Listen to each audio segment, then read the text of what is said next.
There's another Hardball Talk. We're with young Bill Rogers, a legend, a veteran, three-time king in the Monarchs. You understand? Big man, must give you respect. Run into you a couple times. I think one time I run into you this 98. 98.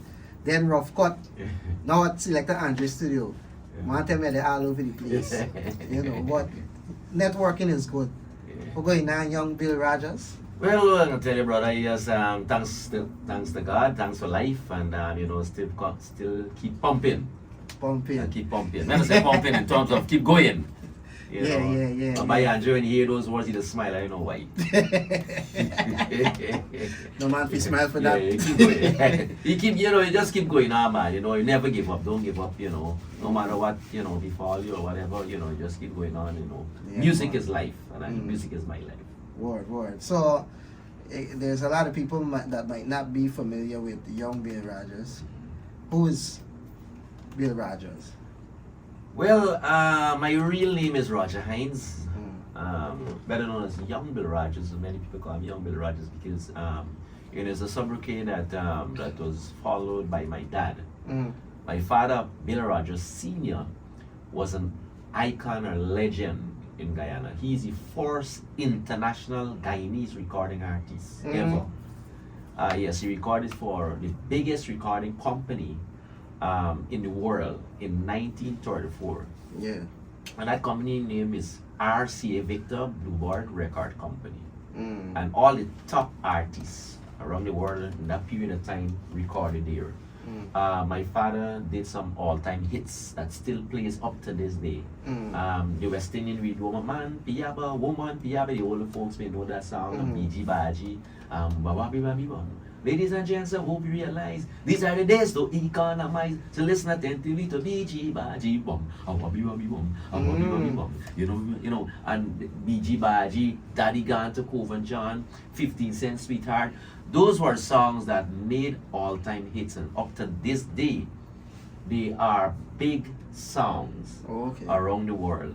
And that's what Guyanese should push more, because to know the legends, to know the icons, to know the foundation, to know where we came from. Because a lot of people don't, you understand? They're familiar. Because there's a lot of hit songs that play, and a lot of people don't know is Guyanese until you tell them, Exactly. And we got away now that we always saying that Guyanese music and going away, or we don't have good studio, we don't have nothing. But Guyana was the leading entertainment industry when it comes to music and artists in the 30s, 40s, 50s, and so in those days. But nowadays that people saying that Guyanese music is not going nowhere, and I think we there far. We there far. I don't agree with it. Yeah, I would say we there. We are there. I don't agree with it where we're saying that Guyanese music is nowhere, because we were on par with all the Caribbean islands. Mighty Sparrow, when it comes to the Calypso part of it, came down here in 1956, recorded at a studio in Rob Street called Gems. Went back to Trinidad and Tobago the first time, Mighty King of the World, the Calypso King of the World. Went back to Trinidad and Tobago, and that same year, he won the Calypso Monarch competition. And recorded right here in Guyana. There was his first recording. Gina Nina. We got a lot of stuff going So on. Guyana got a history. Lord Canary, Bill Rogers, King Fighter. These were, big artists in those days. You understand? And that's why I bring back the little memories, so people should know the foundation. So how you get into music? From your father? Right. Yeah, because of my dad. My dad, I'll say he was one of the icons, the greats of it. And because of that, that would influence me a lot. And I used to go around with him as a small boy. He used to show magic. He's a magician.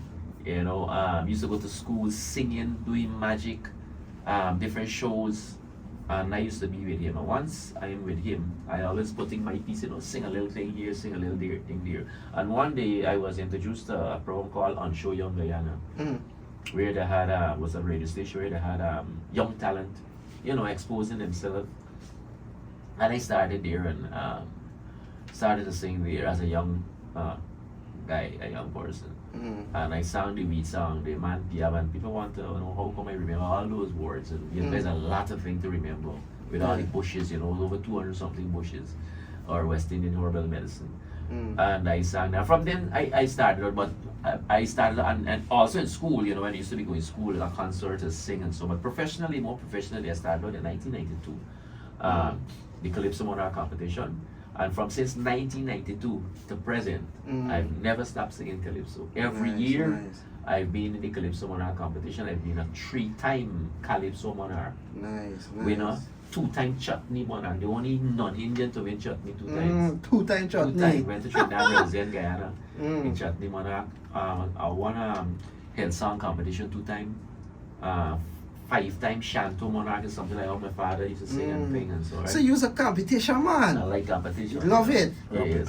Damn boy, I never been in a competition. I always like, for me, I went into just learning, for do the mixing the music, videos and these things, and just being an artist. But I used to feel like jumping in the competition for me would like make you feel a certain way if you don't win and stuff. But I know that's part of the game. Yes. Right? So I just jumped to the, just being an artist and bop out there. Yeah, well, many persons come for the first time, and if they haven't won anything, they got. As I always say, the winners always happy. The losers always have a problem. You understand? I lost many times, but you learn I come again. And you learn from. I learn from mistake, come again. And I've always been a consistent performer. Because I know the craft well, I know my game and thing, and I keep coming. I don't give up. So right now you could just mentor other artists. You doing that? Yeah, I do. Even my little daughter, trying to see how can write a calypso for her, even to go to sing for this year Calypso Monarch competition. And I sent in 3 entries into soca, chutney, and calypso this year. Damn boy. Yeah. He's a rare. Hey, Andre, he's a rare competition man, boy. What? And only recently, Andre, I had an accident. I was 6 months ago. I had an accident, my foot break. Andre saw me in the hospital. I called Andre they passed with a speed sign. I didn't walk in my foot, just I called Andre. So, but thanks to God, I pray a lot, and thank God for life and thing, and I'm here, doing my thing. I have a song called I Ain't Giving Up, that's for the Calypso. So most of your songs now is based off of your true experience.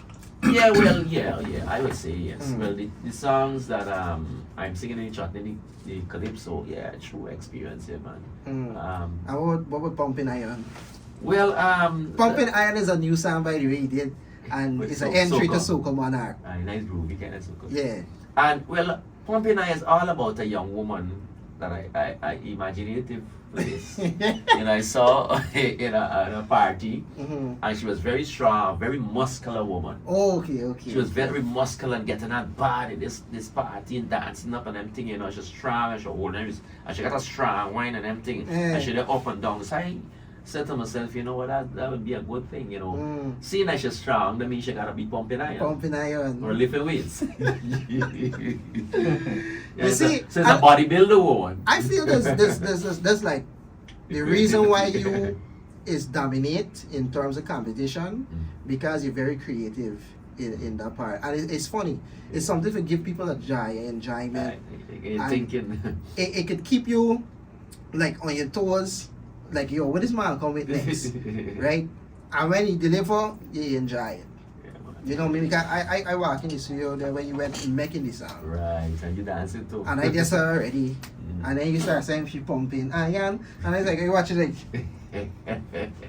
But that's creative. Yeah, because some people might say, some older people might say, oh gosh, you wicked. These kind of thing. But I gotta follow the time now. I gotta deal with who if I stay back. Look, I gotta it's still good because even before these people used to mention certain things, but you know what they're talking about. Exactly.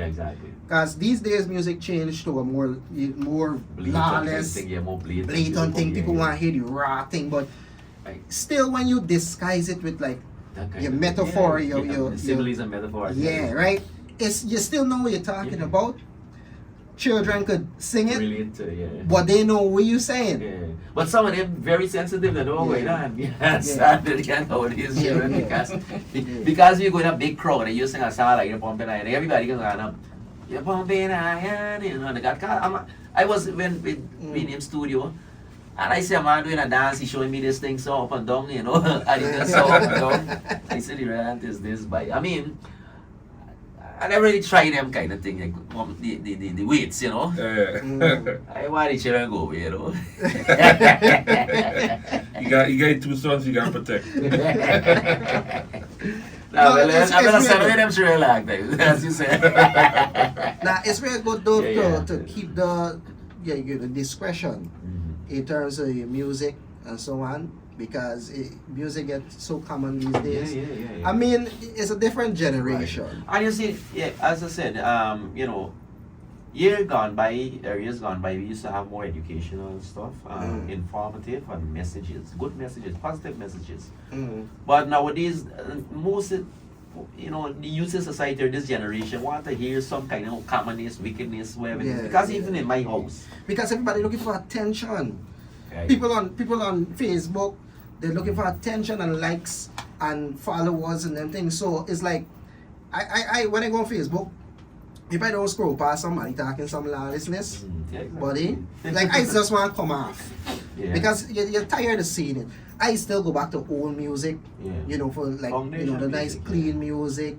Even to like in the 2000s, 2005, 2009 kind of music. When you had like I fell in love with a DJ, like them kind of generational music. I know what you mean. I still play them music. They got Barry's Hammond, these guys are Barry's Hammond and them is classic. Classic music. Like you go back to even Bob Marley, that those songs play up to today. You know, even when Shabarangs came out, Buju Banton. You know, all them guys, you know, they're creative. The way how they sang their music. You know why? The music is real. It's based on real life, you know, emotions, real life, realistic stuff. So that's why those music ain't dying. Most of the music I'm making these days is laxative. They come in now and they disappear after a couple more. Exactly. 90. You understand?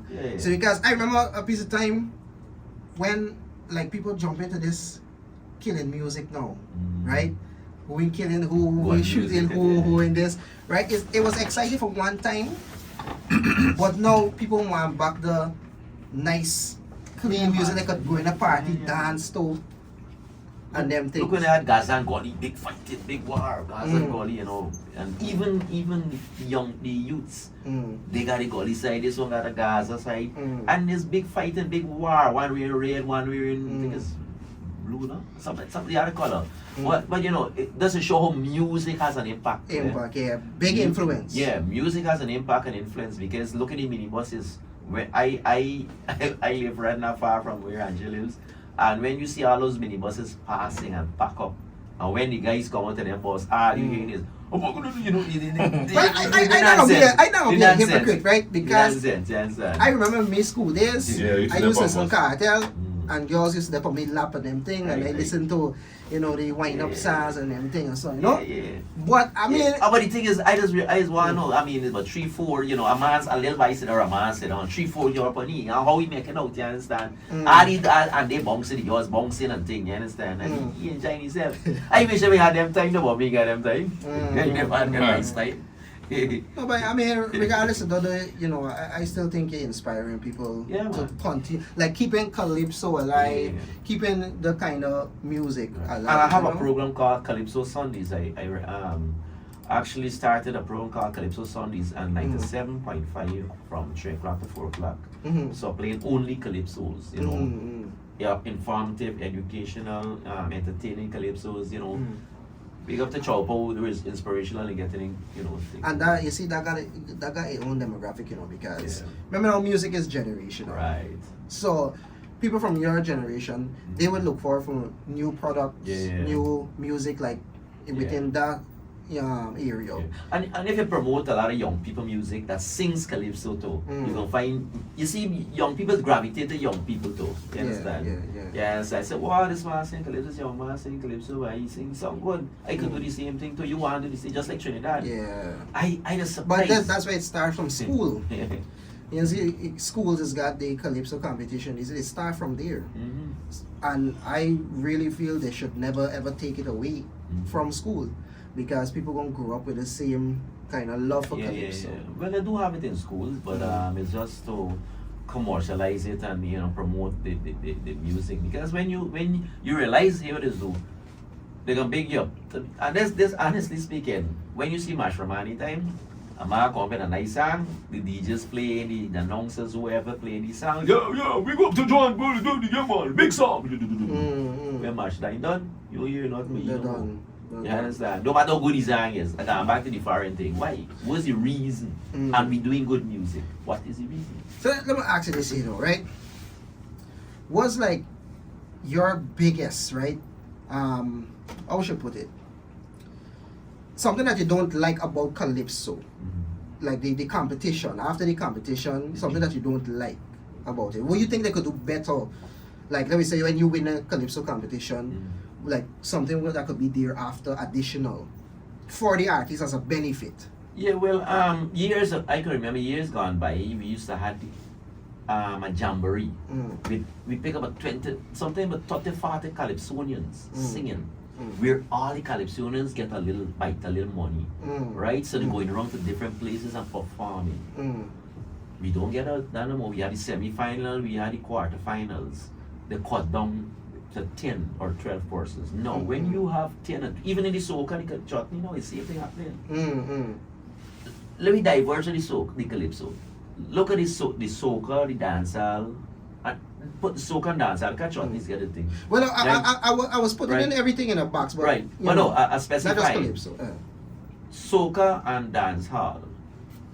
How many dancehall artists in this country, or how many soca artists, does headline bookings from outside? How many? And even if they have a show in Guyana, exactly. And why? Where we have the supply, where is the demand? You understand? You gotta look at it. We try all kind of thing for farm organization, farm this, farm that, farm that. But in the calypso art form now, when you sing one time, there's no other avenue to partake, because only 10 calypsonians get in a code. They're playing them there. What happened to the others? They're gonna sit down till next year. Oh God, we can get them. So they get lazy. Nobody wants to do nothing because they don't tell themselves if they do something, they're not getting the push. Then you're market. Afterwards. What is sense? Yeah, because that's why I asked you though, because it's like when I see soca Monarch and calypso Monarch and all this stuff finish, like was it next for this particular person that won? Is there like a, let's say, some kind of support system coming from these entities that put together the competition, or it's just you win some money and then that's it, you go off? That's it. And there's only a few persons who may get jobs all the time, and some others don't get anything. Because I personally feel like after this competition, there should be like, some kind of entity that working with the winning person, at least to give them a push for a career into music. That don't happen. Sometimes just like if digital sponsor a show, or whoever big company sponsor a show, they should have the artists or even in top 3 doing their thing, and advertising for them the entire year or so, giving a sponsorship, at least a year or 2 year contract to support the winning person. You know what I mean? An endorsement makes money. When you see in Trinidad, the endorsing, even the cricketers, you'll find it endorsing on some big company or some shoe, and that's where they make money. Money comes in, generate money, and they get a career. Endorsement. Even in the run in the athletics, Shelly Ann Fraser, Ellen Thompson, all them, they endorse big companies, or big companies endorse them, and they make millions a year. You understand? When you look at it, the network, if something go on the internet, check the network, the money network is millions of dollars. Sometimes go up and I want to know who's the richest Caribbean singer or artist. Sometimes go, when you go, you see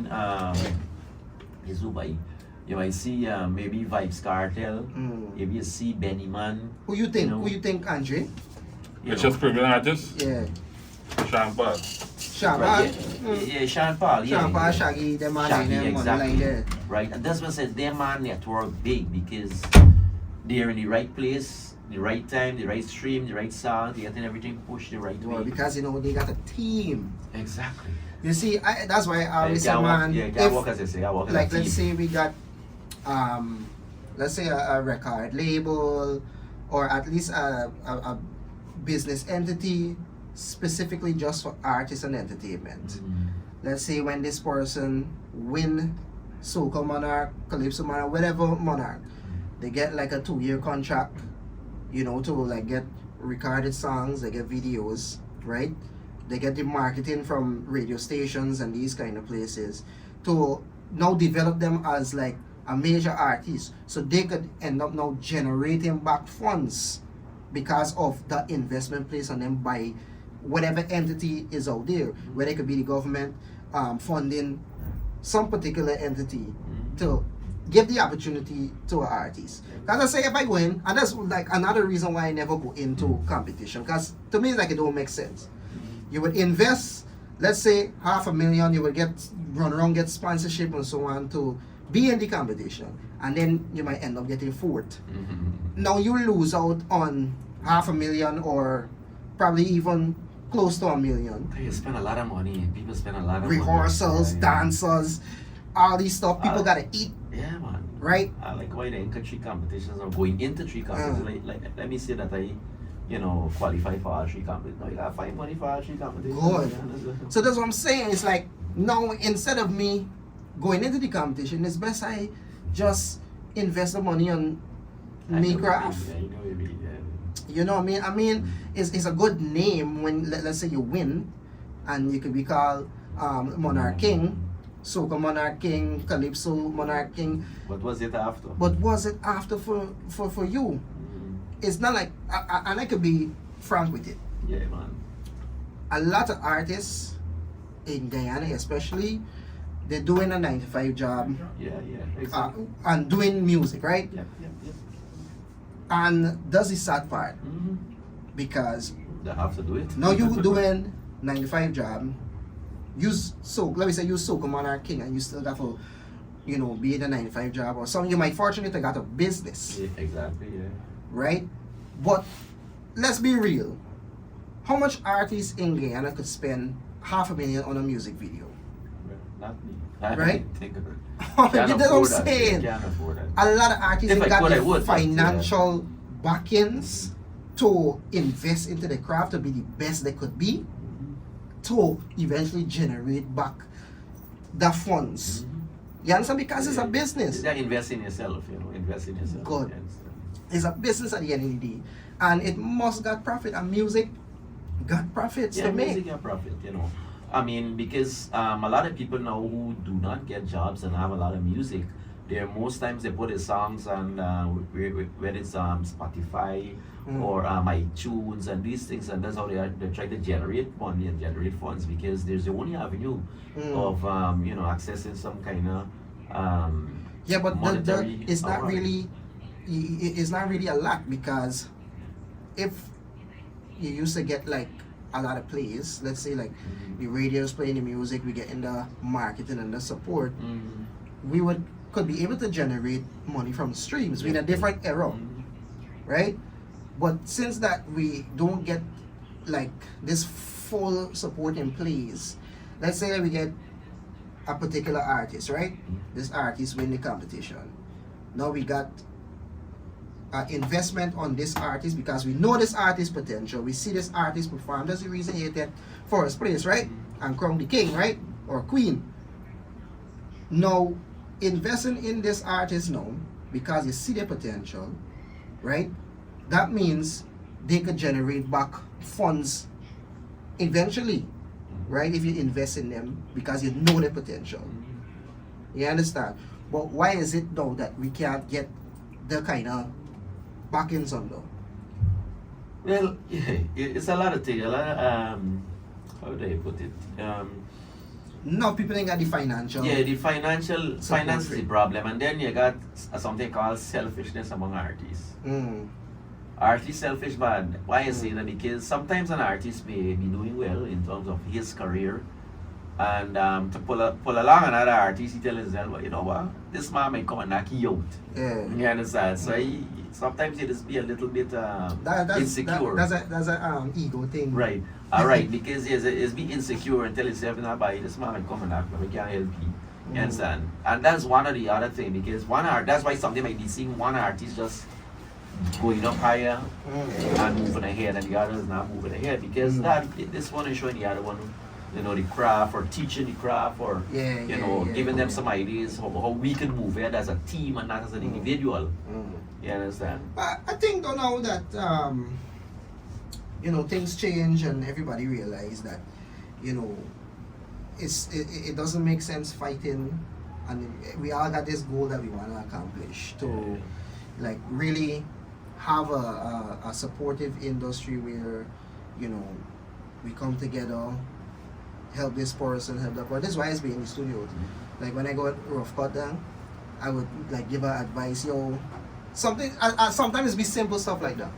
Sometimes I might get an artist. I say, yo, alright, let me do a proper cover art. Let me take a picture.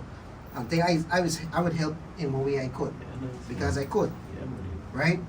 I help artists shoot their video, direct their videos, and this kind of stuff. I come in the studio with Andre, I would give me advice. Andre, and right now Andre will let me in the studio anytime I want because of the value man. that I add. I don't need to do it. Yeah, exactly. But I still do it because of the love, and I want to set an example that it is okay to help somebody further their career. Because if that person now get that break, that person could help you if they choose to, right? But at least in the end, you did your part. And we should set example for other people that got a good heart like that. But how many people may find understand? wrong with this problem? How many persons you may find like that? And that's the thing with the other islands or the other countries, where they support each other. In Trinidad, Trinidad is a Trinity, regardless of what, understand, and they support each other. From the youths, from small, when you go on YouTube and you see them calypso and soca artists, them guys is about 5, 6, 7 years singing on stage, performing. This by a guy by name Duncan, a young boy there, a young calypso in Trinidad. He bad for this. A guy named Kevin Callis. I mean, you might know the Trinidadian names like that, but these are great artists coming up. You understand? And when you have artists like them as young teenage artists coming up, others will follow, because Trinidad was cultured. We were cultured here. Yeah. We were years ago. Cultured, but because of the influx of foreign music. That's a real conversation there. Yeah, the influx of the foreign music start to come in and cover over the great and good music that we have here. You understand? And the people now who promote the music, they get they get this kind of shabbiness about them in the Guyanese music and start to promote the foreign thing. And some of them don't want to pay royalties. So they tell themselves if they got to play outside music, they got to pay nothing. You understand? In Guyana, and a man here he play his music, you got to pay something. And that's why sometimes they don't even have copyright laws right now. They have copyright laws, but they have to, reform, get more enacted. And that's one of another big problem that we have, you understand? But that's a major problem. That's a major. That's why nowadays everybody it's like fight for yourself, fight for yourself, promote your own thing, and if you have a team behind you, you get any help. It's better but you can't do it by your own. It's hard to do it on your own or by yourself. You need a team and you gotta get support. You got to get support. Well, that's it there. You heard from young Bill Rogers himself, legend in the music.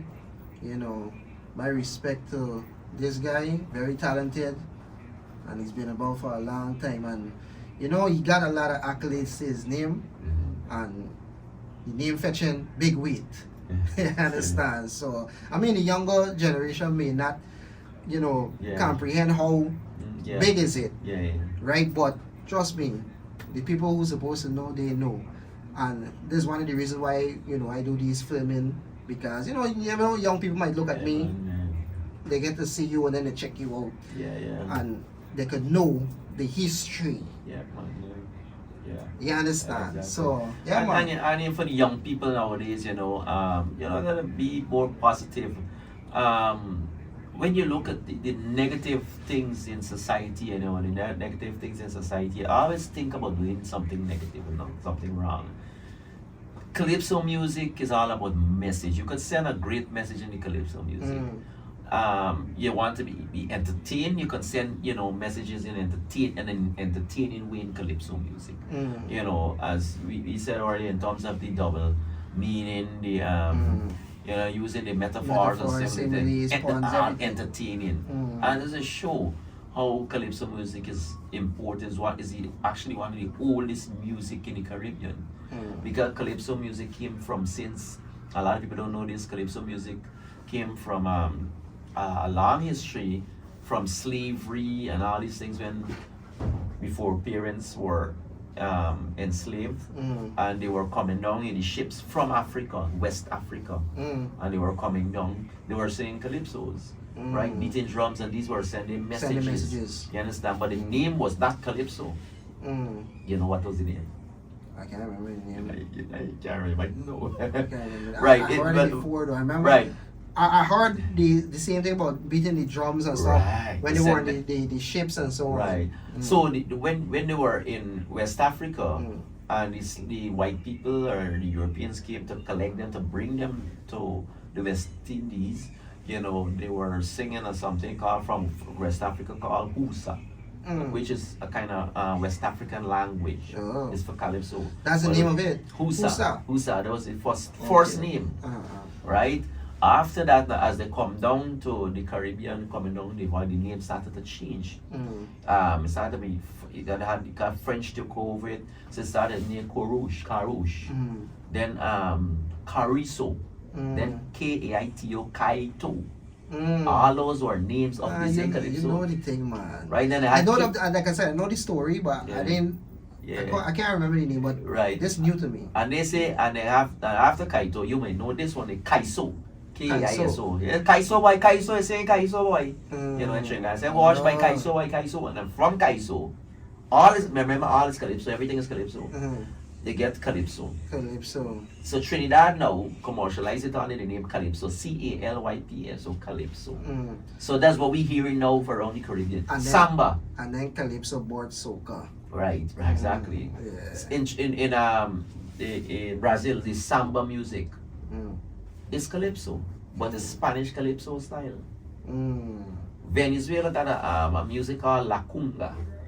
La Cunga. Right? And La Cunga is kind of thing. All is calypso because all have got the same influence, but because of different languages. And if you listen to the sequence and the whole makeup of the songs, you will find that got something into it, like the calypso, a calypso takeoff. Just as you said, the soca. Soca is a takeoff of calypso. You understand?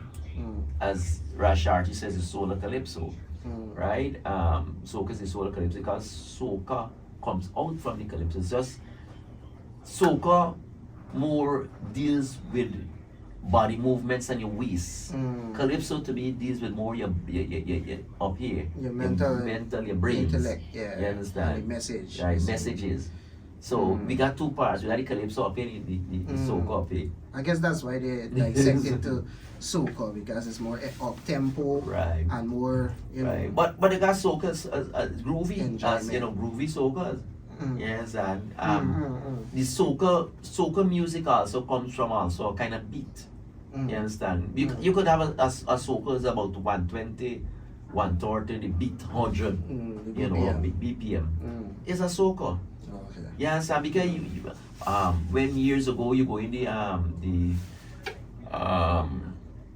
party, and you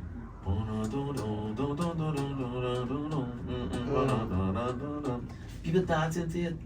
Gina, Dinah, Rosie, Dan, and they had this song, boom, boom, boom, boom, boom, boom, boom, boom, boom, But You know, you can still and hear so you can still hear the calypso in it too. Yeah, that's what I say. All this, even soca, you still hear it up to now. Yeah. No matter where, you still hear calypso. Because it influences it. Exactly. Don't matter who sings soca, it got the calypso influence. Wow. No matter what you do, it can't change it. That's See the that? thing. That's education right there. You understand? But I can tell you, good luck in the Soca Monarch this year. Yeah. You know what I mean? And come Well, I out pray as- to God that you come know, out as being champion. Yeah, I pray to God that I get accept, you know. No, man, Because you I get said accept. three Three entries. yes. Mm. So one Which for is pumping Calypso. iron, the soca pumping iron. Mm. Calypso is called I ain't giving up. I ain't giving up. Don't give up either. And the And shot. don't give up either, youths. Stay consistent in everything you do. You understand? Don't follow negativity. Try to keep your mind positive and do what you gotta do. Don't ever let nobody tell you you can't do something. If they tell you that, it means they can't do it, and they're just highlighting the insecurities on you. You see it? So, yeah, man. Yeah, man. Respect, brother. Yeah. And remember the chutney name? What made you change? You know. What made you change? Yeah, what made you change? Alright, man? we looking out. You gonna win. I remember all these names. You gonna win. You gonna win. And Andrew now come back. yeah. Forward again. You far you and boy. That's still a bad You one. miss the education.